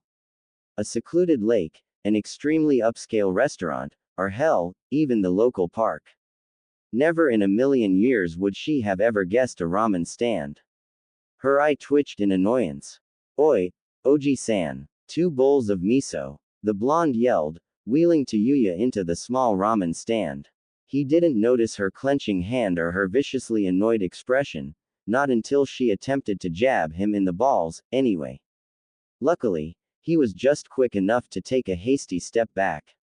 Baka, I thought you said we were going to the best place in all of Konoha. She complained, slightly irked that she'd missed her target. Naruto looked dumbfounded at her question. But, this is the best place in all of Konoha. The people here are really nice, and the food is the best. Just give it a chance, I swear you won't be disappointed.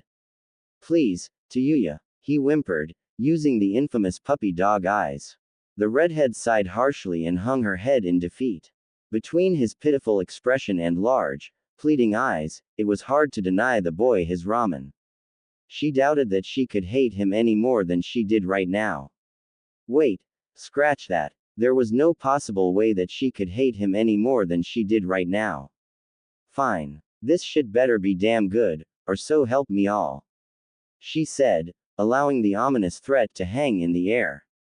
Naruto grinned brightly and picked her up out of the wheelchair, setting her down on an empty stool. Well, at least it smells good, she thought, staring hungrily at the variety of toppings spread out behind the countertop. After a few days of eating nothing but hospital food, otherwise known as shit, ramen was a much welcomed change. Drool slowly began to seep out of the corner of her mouth, and her stomach began constricting painfully in hunger. Miss. Tayuya quickly snapped out of her hunger-induced coma to see a teenage girl with brown hair staring at her in concern. She didn't look like a ninja, so she was obviously a civilian. But why the hell would a civilian be talking to her? Caught off guard, the genin said the first intelligent thing that came to her mind. Wah. The civilian girl smiled brightly and lifted her notepad. I asked if you were ready to order. Oh, sure. I'll have whatever the hell he's having, she said, jerking a thumb at the blonde sitting to her left. Ayame nodded and relayed the order to her father, an old man with a seemingly gentle disposition. She could almost see why her escort liked the place.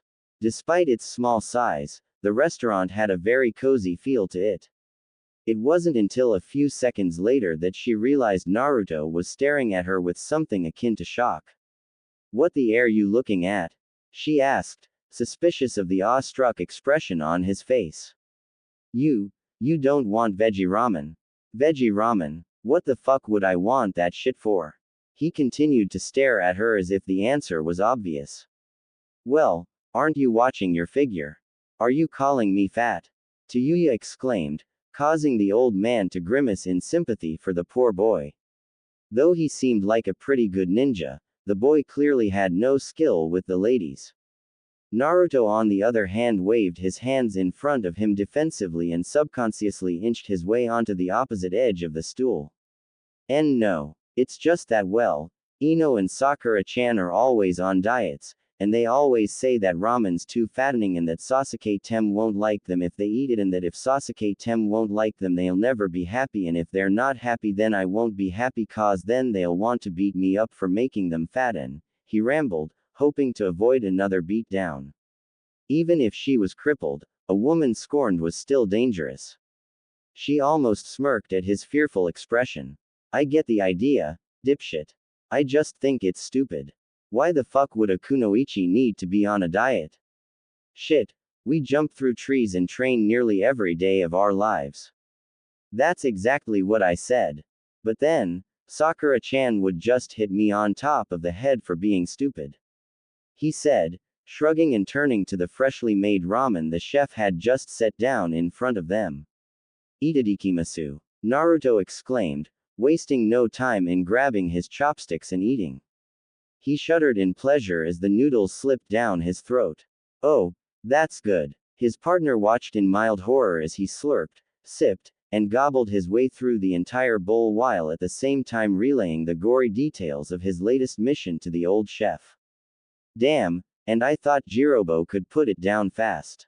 This guy puts the fat ass to shame, she thought, jaw nearly scraping the countertop. Nay, Tayuya, you should eat before your noodles get cold.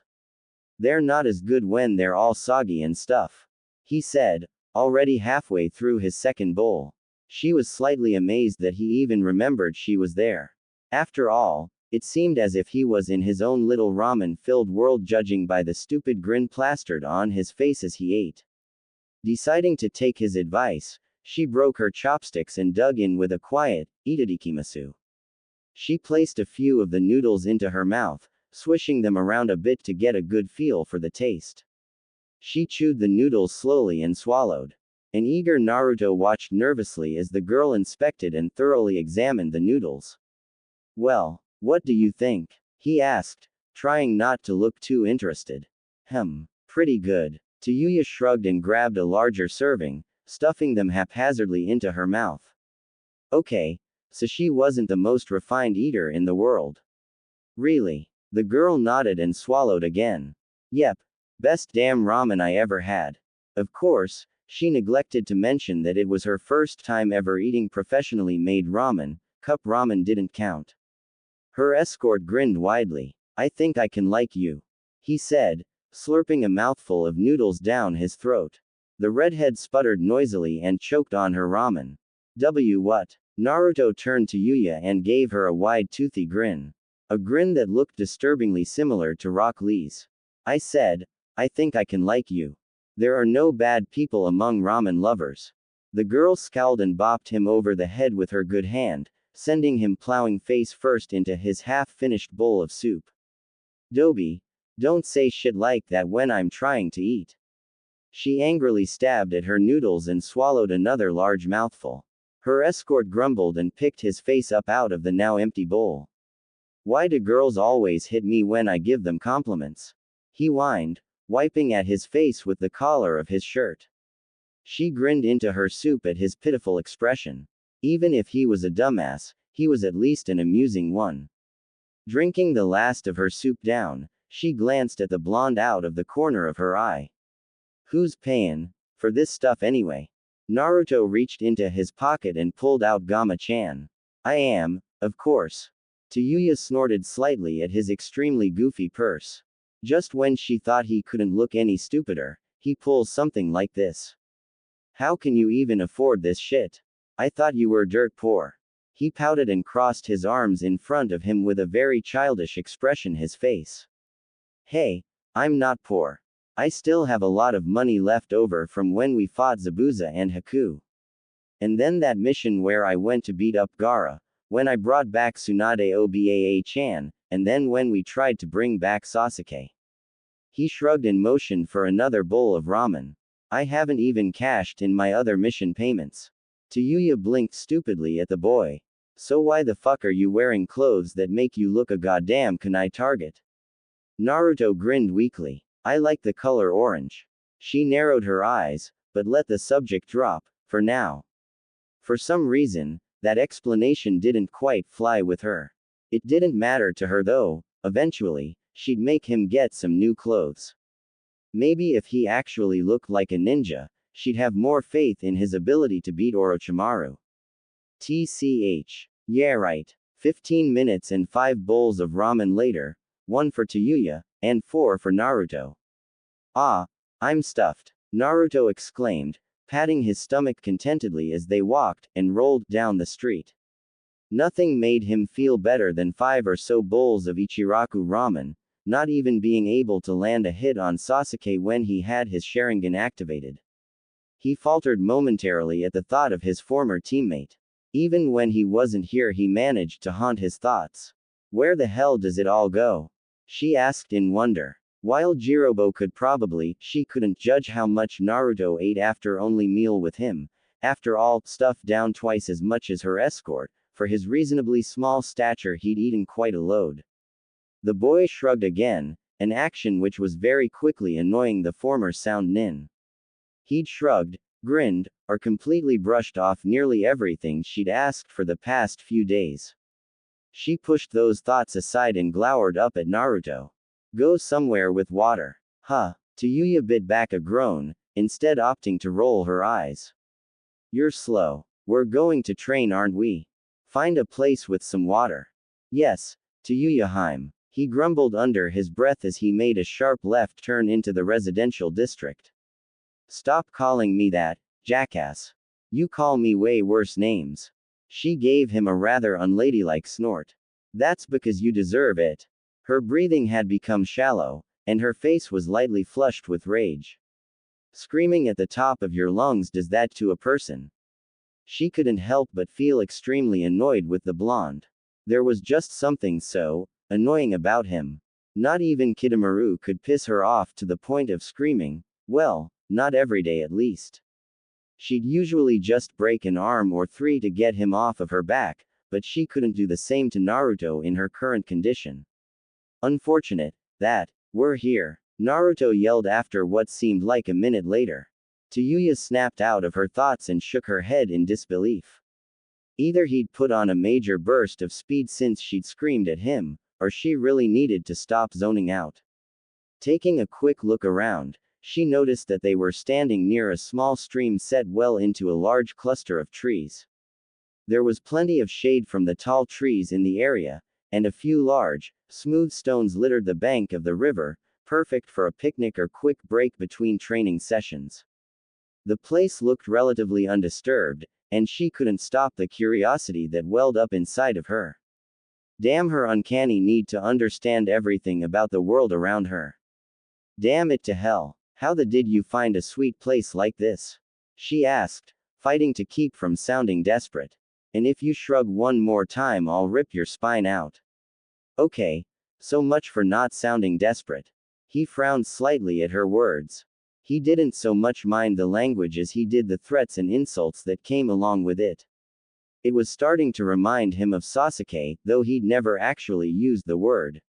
This place. Sanin brought me here when he was teaching me water walking. Tayuya bit the inside of her cheek to keep from smirking at the nickname. Sanin. Yeah, he's really strong, but he's a super pervert. Why'd you want me to find a place with water? The girl frowned slightly in thought. Well, since you already know how to walk on water, the only thing I can think of right now is training on the water. Naruto his head in curiosity. Train on the water. Tayuya nodded and lifted her good arm into the air, a signal that she wanted to be picked up. After he walked over and picked her up out of the wheelchair, she pointed towards one of the larger flat rocks resting by the bank of the river. He, not so gently, set her down and jumped back to avoid her deadly left hook. Careful, idiot, she shouted, rubbing lightly at her rear end. He crossed his arms in indignation. Tell me what to do. Shooting one last piercing glare at her escort, she cleared her throat and raised her chin a little higher, subconsciously assuming a teaching role. I already did. Walk onto the water, get into the stance I showed you yesterday, and fight against a shitload of cage bunshin. Naruto blinked dumbly at her. What the hell will that do? Tayuya sighed loudly. Maybe if she could slip into the water and drown before he noticed, she could end her prolonged torture. She almost wished that she had chosen to go with Ibiki, at least they'd only annoy her a few hours a day. Are you stupid, or are you just trying to piss me the off? She asked, giving him her most even glare. When he his head again, she decided that he was just stupid. They'd definitely have to work on his brainpower over the next few years. Okay, you know that you have to expel a certain amount of chakra to stay afloat, right? The blonde nodded. Now, imagine expelling chakra for nearly an hour straight, while at the same time staying focused enough to fight one of your own cage bunshin and trying to remember the stance I taught you yesterday. A little light bulb seemed to appear above his head. I get it. I can improve my chakra control while at the same time working on my taijutsu. Man, I wish someone had taught me this before. He exclaimed, pulling off his shirt and shoes. As soon as he'd rolled his pants legs up to his knees, he hopped onto the water and immediately sunk to the bottom. The redhead's sweat dropped and shuffled closer to the edge of the rock. Oi, Doby, I thought you said you could walk on water. She waited for a few seconds before speaking. Hey, Naruto, did all that ramen make you too heavy to float? She yelled again. A slight feeling of worry began to make its way into her stomach. He'd been under for at least a minute by now. Naruto, this shit ain't funny. By now, she was right on the edge of the rock, peering down in worry at the water. If he drowned, she'd be pretty much stuck alone in the middle of nowhere. She couldn't walk, and crawling would be too dangerous considering she didn't know the area well at all. Hell, she didn't even know if she was safe here.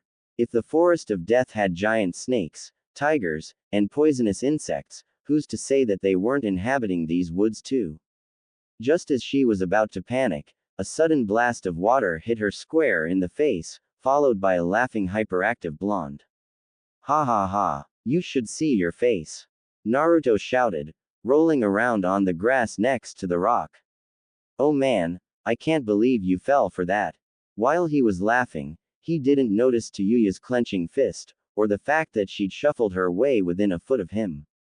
That is, until she punched him so hard he rebounded off of an adjacent tree and fell right back into the river. Don't you ever, do that again, she practically screamed through clenched teeth. His grin immediately disappeared as he crawled back onto the bank of the river. I was just playing around, he stated, keeping a few feet away from the seething redhead. Tuya struggled to calm down, even going as far as to dig her fingernails into the palm of her hand. His joke brought back painfully alarming memories of being abandoned as a child. It wasn't until Orochimaru found her that she had finally felt a glimmer of hope for the future. He'd offered her protection, power, and best of all, an escape from her own desperate loneliness. It wasn't until he had used the cursed seal against her that she realized exactly how much she meant to her leader, absolutely nothing. After a few seconds of deep breathing, she finally managed to calm down enough to just glare coldly at him. Naruto stifled a gasp. Her eyes were the same as his own, laced with loneliness and pain. As quickly as it had appeared, it vanished. Sorry. Just start training. It's going to get dark in a few hours. She shuffled back onto her rock and lay down, already tired of dealing with the many personalities of Uzumaki Naruto. Shit. Guess I'm still not at full health yet. The girl almost laughed out loud at the irony of her statement. The familiar sound of cage buncheons coming into existence reached her ears, signaling that the boy had finally decided to start training. She opened her eyes briefly to make sure that his form was correct, and was surprised to see that it was flawless. For a dead last idiot, he was an extremely fast learner. Perhaps she could even teach him a few jutsu when she got her right arm out of the cast. Granted, most of her jutsu were related to her flute, but she at least had a few defensive Doden jutsus for backup. They would come in handy if Orochimaru decided to bust out some of the heavier Kaden jutsus he had in his vast collection. Tayuya watched as he ducked, weaved, dodged his shadow clones, every minute or so dispelling them one at a time. He'd started with 5 to warm up with, and after he easily took those down he doubled the number of clones to 10. A few minutes after, he had nearly 20 different shadow clones fighting him at once, all of them managing to stay afloat. Hell, most Junin couldn't even create 20 cage buncheons without suffering from chakra exhaustion, and here was a mere genin creating them by the buckets without even breaking a sweat. Despite being loud, annoying, and downright obnoxious, he truly was a remarkable kid. A small, pleasant feeling made itself known deep down in her heart, something she hadn't felt in years. Every part of his body ached. He trudged home on the dark, empty streets of Konoha, occasionally stopping to give his legs a quick break. After spending a few hours training, and, accidentally, splashing Tayuya with water, Naruto wanted nothing more than to get home, take a shower, and possibly get a few dozen hours of sleep. Alas, it was not to be. Naruto. He almost groaned in agony as he turned around to greet the person that had called his name. Why couldn't people ignore him when he wanted to be ignored? His eyes widened in near disbelief when he saw a familiar tuft of pink hair running full speed in his direction. Sakura-chan, what are you doing out this late? The girl panted briefly before grinning and standing up to her full height. Guess what? I asked Tsunade-sama to teach me medical ninjutsu, and she agreed. Sakura practically screamed, her green eyes bright with excitement. Naruto playfully pouted and crossed his arms across his chest. No fair. First Sasuke gets training from the snake bastard, and now you get training from Tsunade Obaa-chan. Everyone's getting trained by a Sanin except for me. His teammate stuck her tongue out mockingly. Looks like it'll be up to me to bring Sasuke back, nay Naruto. You can be my backup. The boy lifted his chin and shifted into a slightly heroic pose. Ha, I'll become stronger than both of you. I'm getting training from someone better. Sakura tilted her head in confusion. She hadn't seen him hanging out with anyone except for the loudmouthed redhead. A feeling of dread settled in the bottom of her stomach. You don't mean that foulmouth, do you? He shrugged his shoulders and started to walk home, motioning for her to walk with him. After the initial excitement of seeing his crush for the first time in 3 days wore off, he suddenly remembered exactly how tired he was. His knees threatened to give out on him at any moment, and the only thing he wanted to see was the back of his eyelids. Tayuya, she's not that bad. She even fixed my taijutsu stance. Unfortunately, his teammate failed to share in his enthusiasm. The girl frowned and shook her head. Naruto, I don't like her. There's something off about that girl. Naruto nervously scratched the back of his head. If she found out that Tayuya was one of the ninja who helped kidnap Sasuke, there's no telling what would happen. The entire village would be after the former Sound Nin, and himself by association. What do you mean, Sakura-chan? She's okay once you get to know her. Don't you remember? She said we'd never be able to beat Orochimaru. I don't think you should hang out with someone that has such a negative attitude. The blonde resisted the urge to sigh in relief. Thankfully, she didn't even suspect that she was a former enemy ninja. She also has a strange aura about her. Where is she from, anyway? Of course, he spoke too soon. Ah, well, Kakashi-sensei found her on the outskirts of the village. Someone attacked her, he said, trying not to lie to his crush. Half the truth is better than none, says Jiraiya, anyway. As long as she doesn't ask what village she's from, I should be fine. With this resolve in mind, he picked up his pace a bit. Oh, that's horrible. What village is she from? Damn it. Oh, there's my apartment building. Later, Sakura-chan. Before she could answer, he gathered as much chakra as he could muster, which wasn't much, into his feet and sprinted towards the safety of his apartment, ignoring the screaming pain in his legs to avoid the questions of his teammate. Sakura stood stunned in the middle of the street. This was strange behavior, even for Naruto. He scaled the stairs with practiced ease, not stopping until he was right in front of his own door. He felt bad about abandoning his crush, but brushed the guilty feeling off and moved to unlock his door. Once inside, the boy shed his clothing and trudged the few steps to his bathroom. The apartment was very small, only containing a bed, table, small kitchen area, and a bathroom. A few potted plants were hung haphazardly in front of the window, contrasting greatly with the shabby state of his living quarters. It wasn't much, but it was home. He turned on the faucet of his shower and breathed a heavy sigh. If he can help it, Naruto never misses a shower. To him, showers are something sacred. The blistering hot water piercing his back always relaxes him, and somehow manages to push all of his troubles behind him. It is the only time he's able to fully let his guard down, and he wouldn't trade these 15 minutes of bliss for all the jutsu in the world. Well, that may have been stretching it a bit, but he wouldn't trade his shower time for anything less.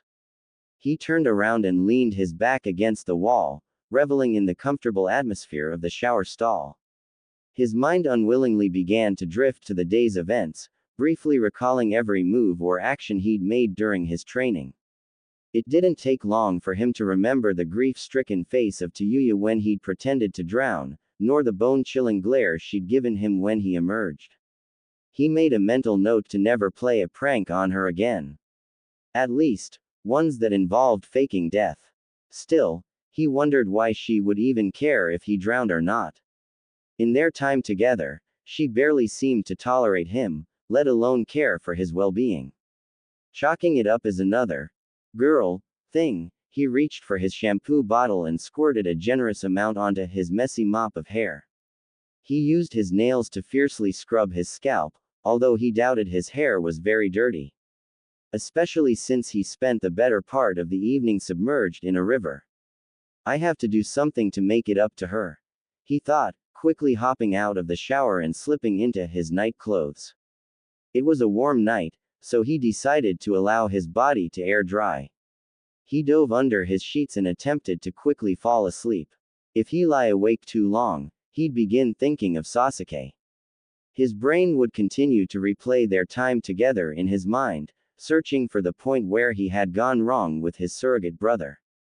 As far as he could tell, Sasuke had been content working with he and Sakura-chan. Searching for lost cats, trying to find out what was under Kakashi-sensei's mask, catching a quick bowl of ramen after a mission, all of the things they enjoyed doing together as a team. He clenched his fists in anger. It was all Orochimaru's fault. That snake bastard was going to pay for taking away one of his precious people. He swore on his life, Orochimaru would die. Drip, drip, drip. Tuya grit her teeth in annoyance. After refilling her pitcher for the night, the nurse had failed to turn the water faucet all the way off. She'd had an incredibly hard time falling asleep. The only thing that calmed her mind enough to sleep was the image of her ogres beating the shit out of the neglectful old witch. Even after she'd constantly pushed the call button for nearly an hour, the elderly bitch hadn't come back to the room. The girl let loose a frustrated growl, banging her head back against the wall to block out the monotonous noise.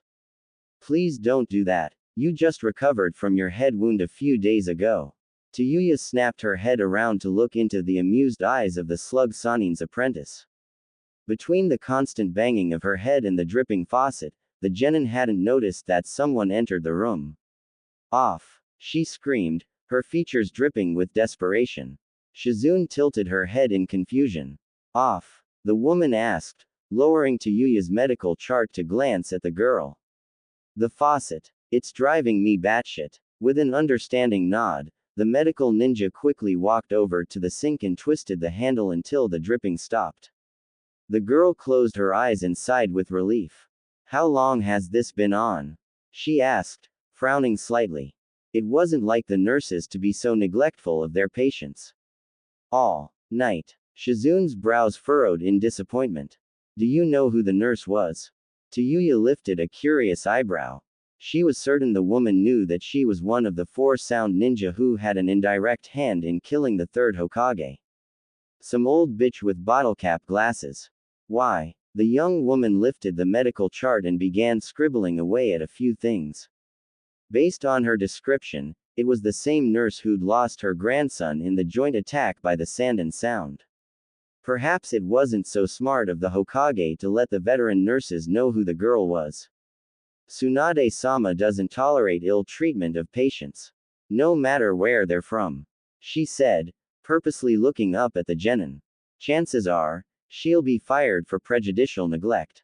Tuya smiled evilly at this statement. In the end, the last laugh would be hers. Nothing in life was better than revenge. Ha! Serves the bitch right. She yawned widely, not even attempting to cover her mouth. Now that the noise had stopped, she was finally able to get a few more hours of sleep. Her eyelids slowly began to droop, a fact which greatly amused Shizune. After giving the girl a quick checkup, she quietly slipped out of the room and headed towards her master's office. She was more than looking forward to the nurse's literal ejection from the hospital. 3 hours later, a small shadow crept along the halls, stealthily making its way towards the 2nd floor of the hospital. It soon reached the door to room 223, the very same room that held the former young Kunoichi from the Sound. Twisting the doorknob slowly, the figure slipped into the room and gently shut the door behind them. Finally, you get what's coming to you. The person thought, grinning maliciously. The grin slipped momentarily as they noticed she was asleep. Damn, I thought she'd be up by now. Guess I have too. Naruto. What the fuck are you doing? The blonde nearly jumped out of his skin when she spoke. Gah, I thought you were asleep. She lifted an eyebrow and eased herself up into a sitting position. Eyeing him carefully, she noticed a small bag hanging from his right hand. Dumbass, just because I can't use my legs doesn't mean that my ninja senses have dulled any. I was part of Orochimaru's elite guard. Tayuya deadpanned. She narrowed her eyes a bit in curiosity as she noticed that he was snickering. What? Naruto pointed to his left cheek and grinned. You have a little something on your face. Her hand shot up to her cheek to feel a sticky wetness smeared all over the left side of her face. She realized in horror that it was her drool. Unwillingly, her face began to heat up in embarrassment and she turned around to wipe the fluid off with the hospital bedsheets. She also raked her fingers through her hair in a sad attempt at giving it some order. Her hand suddenly froze in mid-stroke. What the hell am I doing? She wondered, quickly bringing her hand back down to her lap. For some reason, she felt humiliated that he had seen her in such a disheveled state. Her pride feeling somewhat bruised, she turned back around and practically snarled at the boy. Quit laughing at me, you lowlife. Naruto blinked in surprise. She'd never used 3 insults in succession before. Something in the back of his mind told him that she was mad, perhaps it was his common sense. He held up his hands in a placating fashion. I wasn't laughing at you, it's just that you looked so funny that. The boy paused in mid-sentence, briefly reflecting on his words. Oh, I guess I was laughing at you. Before the girl could say a word, he held up the bag hanging from his right hand. Wait, I brought food. Her mouth snapped shut in surprise. He'd brought her lunch. She fought to say something, anything, but the words somehow managed to escape her. Instead, she settled on a questioning glare. Grinning, Naruto reached into the bag and, unsurprisingly, handed her a large plastic container of ramen. Luckily, it was still warm. Thanks. Tayuya mumbled, her anger temporarily forgotten. His grin widened as he pulled up a chair. He reached into the bag and handed her a pair of chopsticks. I didn't know what kind you'd want, so I asked Oji-san to make me a super deluxe Naruto special. It has almost everything in it. The boy exclaimed. The redhead nodded and quickly broke her chopsticks. She was deathly hungry, especially since the nurse had forgotten to give her breakfast.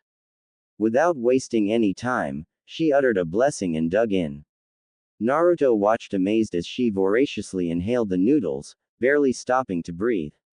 Every now and then, she'd stop to wipe her mouth. She had to maintain some sense of elegance after all, before returning full force to the food. Approximately 2 minutes later, Tayuya leaned back with a content sigh. Shit, that was good. She smiled and closed her eyes to relish in the warm feeling of the soup swimming around in her belly. She refused to acknowledge that the feeling could have possibly come from his act of kindness.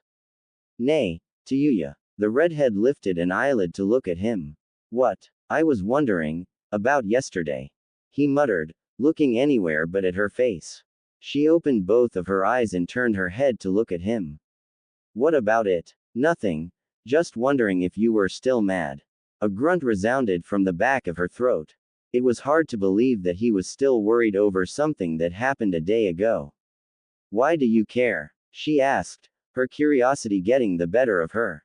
Naruto shrugged and finally lifted his head to look at her. Just do. Tayuya fought the urge to growl. No, I'm not mad. I'm still going to kick your, but I'm not mad. He grinned in relief. If she was still mad, she might not teach him anything else. She pushed herself back into an upright position and set the bowl down on the tray next to her. What are you doing here anyway? It's Saturday. You don't have to take me to the academy. The boy gave her a confused glance. Aren't you still going to train me? Tayuya blinked. She honestly didn't expect him to be able to train after the brutal exercise she'd put him through the day before. The girl sighed loudly. Though she was secretly glad to be leaving the hospital, she didn't want him to know it. Well, if you want me to go, you have to get my shit out of those cabinets, she said, pointing towards the opposite wall. He walked over to cabinets and began to open the various doors. He soon emerged with a few folded pieces of clothing. This stuff. She nodded and took the clothing from him. Naruto pulled the curtain separating the room and plopped down on the other bed. Unable to help himself, he watched her silhouette in mild awe as she quickly pulled on her pants and ninja sandals. It was quite a feat considering that she only had one available hand. A small blush crept onto his face as he watched her pull the hospital gown up and over her head. He couldn't see much, but just the thought of her bearing her chest in the same room was enough to get his heart pumping a fraction of a second faster. He shook his head ferociously and growled. What am I doing? I'm not a pervert like Sanin, he thought, turning his entire body so as not to be tempted to look again. A small curse floated from the other side of the curtain. While it was easy for Tayuya to slip on her pants and shoes, the long-sleeved shirt required the assistance of a second person. She'd only been able to get her left arm through the sleeve, leaving the right side of her shirt hanging on her shoulder. Even worse, the bastards hadn't even given her a bra. Blushing mildly, she cleared her throat and glanced hesitantly at the curtain. Naruto, she muttered, barely believing what she was about to ask him. Can you, help me? Naruto choked and nearly fell off of the bed. Why do you need my help? The girl nervously bit her lip. He was the last person she wanted to help her, but with her nurse's head on the chopping block, she doubted that there was anyone around to receive her call. With a resigned sigh, she shifted around so that her back was facing the other side of the room. She'd be damned if he got a peek at her more valuable assets. Just get thee over here. Naruto grunted and pulled back the curtain. Help me put my arm through the sleeve. And be careful. He nodded, although she couldn't see it, and hesitantly reached for her injured arm. Though he tried not to, he couldn't help but stare at the rich, ivory skin of her back. As he loosely grasped her arm, he briefly registered that it was his first time actually touching a female's skin. Getting punched in the face by Sakura didn't count. His thumb gently slid over the smooth surface of her arm. Soft. Naruto whispered unknowingly, eyes wide with interest. Tuya tensed in mortification, feeling her blush deepen and spread across her cheeks. He was only the second male to compliment her on her physical appearance, not counting Sakin's offhand comments about how disgustingly graceful she looked while sparring. What did you just say? She stuttered, cursing her tongue for its impudence. Naruto blushed and quickly slipped her arm into the sleeve of the dark blue shirt. Nothing. Ready to go? He asked, abruptly turning to grab the collapsible wheelchair from the corner of the room. His cheeks burned red with embarrassment at his unintentional confession. On the other side of the room, Tuya wasn't faring any better. As it usually did, her bashfulness was soon replaced by anger. How dare he try to cop a feel when her guard was down? When he reached down to pick her up, she launched a not-so-fierce blow into his gut. Oomph. What was that for? For trying to feel me up. She screamed, more angry at herself for holding back on the punch. Her conscience was really starting to become a problem. I wasn't trying to feel you up. You're the one who asked for my help. He retorted. She huffed and lifted her arm to be picked up, a silent acknowledgement that he'd won. For a dumbass, he sure knew how to make a good point. Even someone as argumentative as she couldn't come up with a plausible enough comeback. He reached down again to pick her up, though warily, and set her down in the flimsy wheelchair. Where are we going today? Naruto asked as he wheeled her out of the room. She shrugged and leaned back in the chair. Who gives a fuck? I can't teach you anything else in this state anyway. The chair slid to an abrupt stop, nearly throwing her headfirst to the ground. What? There has to be something you can teach me. He yelled, eyes wide with desperation. If this was as far as she could take him, Sasuke was going to wipe the floor with his. Well, there is something, but I don't think you'll be able to handle it. Tell me, I can do it. Tayuya smirked. He's so easy to manipulate. Hell, I bet I could get the bastard to strip if I wanted him to. She thought, her smirk growing a bit lecherous. She quickly dismissed that train of thought before it went places she didn't want to go.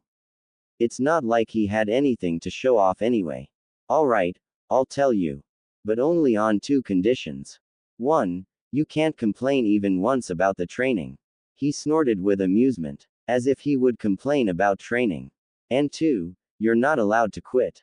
That means no taijutsu, ninjutsu, or genjutsu until you've completely mastered this exercise. Got it. That's it. This'll be. He suddenly stopped in the middle of his sentence. Something didn't add up. If he wasn't going to be doing taijutsu, ninjutsu, or genjutsu, then what else was there to learn? He narrowed his eyes slightly in thought. Though he certainly wasn't a genius, he wasn't nearly as stupid as he led others to believe. Even he could smell a trap a mile away. Wait a minute. This training must be something I won't like if you gave me those conditions. Tayuya's jaw nearly dropped into her lap. Since when did the Dobi grow a brain? She quickly regrouped and attacked from another angle. Who gives a fuck? Either accept my conditions, or I don't train you.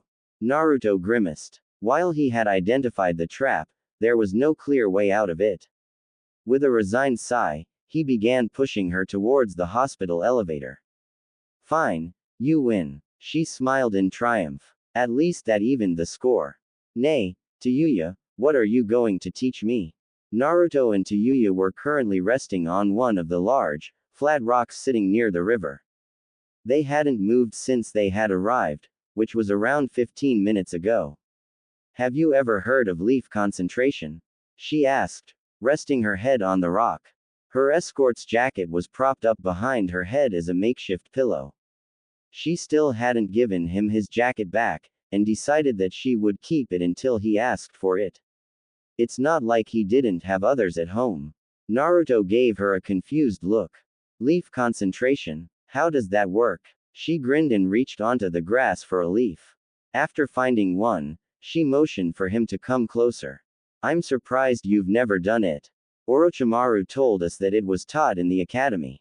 She sat up and placed the leaf on her forehead.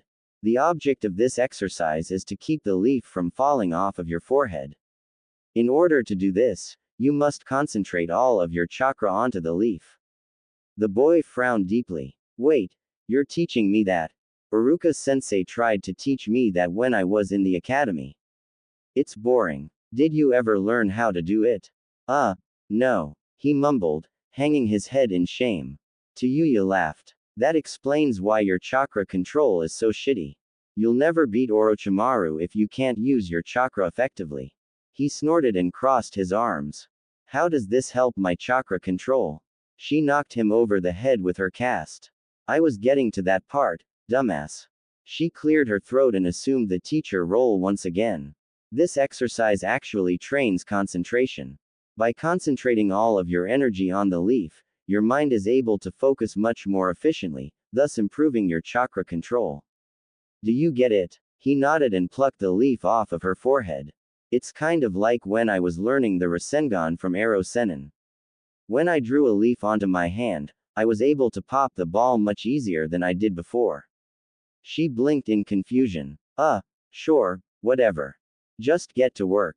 He stuck his tongue out but placed the leaf on his forehead anyway, only to have it slip off a moment later.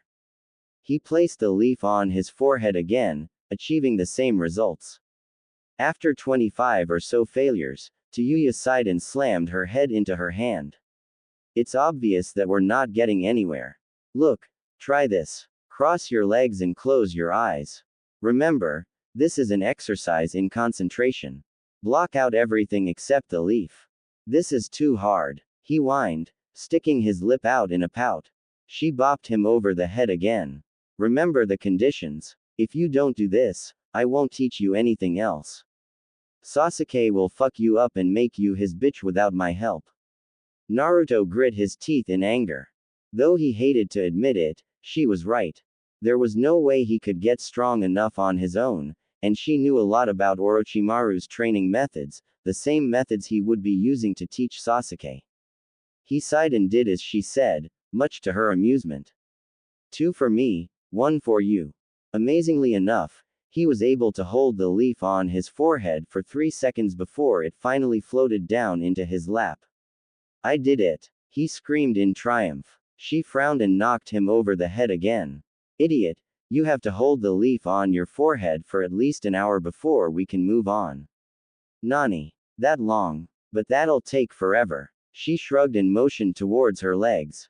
I'm not going anywhere. The longer it takes you to master this exercise, the easier it will be for Sasuke to kick your. Now get back to work. He mumbled something under his breath that sounded suspiciously like, slave driving bitch, before placing the leaf on his forehead and closing his eyes. Tayuya watched in mild awe as his time increased from a few seconds to a few minutes in only half an hour. When Orochimaru taught her this exercise, it took her the whole day to hold the leaf for 10 minutes, yet he was going to beat her time in only an hour. Of course, she was much more impatient and fiery than Naruto was when she learned this exercise, but it was amazing progress nonetheless. With his eyes closed, she figured it was safe enough to finally examine his features in detail. The first thing she examined was his unruly sunny blonde hair. Blonde was an incredibly rare color in the East, and she'd only seen 3 people with that hair color in Konoha, the current Hokage, Naruto, and the picture of the 4th hanging on the wall in the Hokage's office. She briefly wondered if Naruto and the 4th were related but quickly waved it off. As if that idiot could be related to someone as legendary as the Yellow Flash. She recalled reading about the Yamanaka clan in her earlier studies with Orochimaru, and remembered that they too had blonde hair and blue eyes. Perhaps he was a Yamanaka. She momentarily toyed with the idea, but again dismissed it. As far as she knew, he didn't know any mind transfer techniques. Instead of pondering his origins, she decided to ask him about it later and move on before he opened his eyes again to complain. Her eyes slowly traveled from his hair down to his strange whisker marks. After making sure he was still concentrating on the leaf, she leaned forward to get a better look at them. At first, she thought the whiskers were simply drawn on with face paint. Now that she was close enough to study them in detail, she was able to see the shallow grooves the lines made in his face. Huh, that's a weird birthmark, she thought, fighting the urge to reach out and touch them. Maybe his clan specializes in ninja cats or something. She snickered quietly at the thought and decided to finish looking at the rest of his features before she distracted him with her giggles. Tayuya leaned back again to take in his whole face. Combined with the whisker marks and his furrowed brows, his face seemed almost feral in appearance. His eyes were slightly slanted like a fox's, and her mind quickly conjured up the image of a ninja fox arranging his paws in a cross to perform the Kage Bunshin no Jutsu. She shook her head to clear the image, lest she break out in a fit of giggles. Her imagination could certainly be strange when it wanted to be. Just as she was about to finish her assessment of his appearance, Naruto's body suddenly slumped over, causing the leaf to float harmlessly to the rock below them. What the fuck?